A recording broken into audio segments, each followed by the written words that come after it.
هێشتا هاوڵاتیانی ڕۆژهەڵاتی کوردستان لە دەرەوەی وڵات ناتوانن پەیوەندی بە کەسوکاریانەوە بکەن. وەگەزانین لە 28 مانگی ڕابردووەوە خۆپیشاندان و ناڕەزایەتی دژی گرانی و بێکاری لە شارەکانی ئێران بە ناوچە کوردیەکانیشەوە دەستی پێکردووە. لە ڕۆژی پێنجشەمبەی ڕابردووەوە کەوا بۆ نزیکەی هەفتەیەک ئەچێت، ئێران هێڵەکانی پەیوەندی و ئەنتەرنەتی پەک خستووە.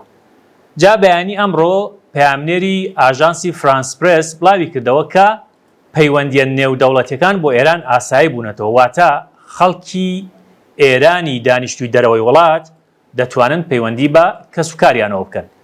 بەڵام ئێمە لە ناو هەرێمی کوردستانەوە چەند هاوڵاتیەک پەیوەندیان پێوە کردین، وتیان هەرچەندە تەلەفۆنەکەین جەرەس ئەڕوا، واتە بە قەولی خۆیان لەوێ زەنگ ئەخوا تەلەفۆنەکەیان، بەڵام کەس نییە وەڵام داتەوە تا ئێستاشی لەگەڵدا بێت.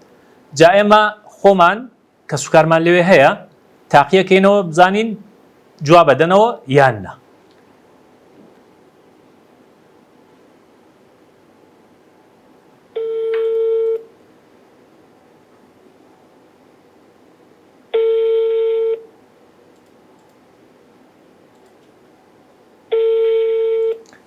بەڵێ وەگەزانین قسەکەیان ڕاستە و جەرە سەروا و کەسیش جواب ناداتەوە. ئیتر ئەم وەزع تاکەی بەردەوامە بێت ئەبێ چاوەڕێبی.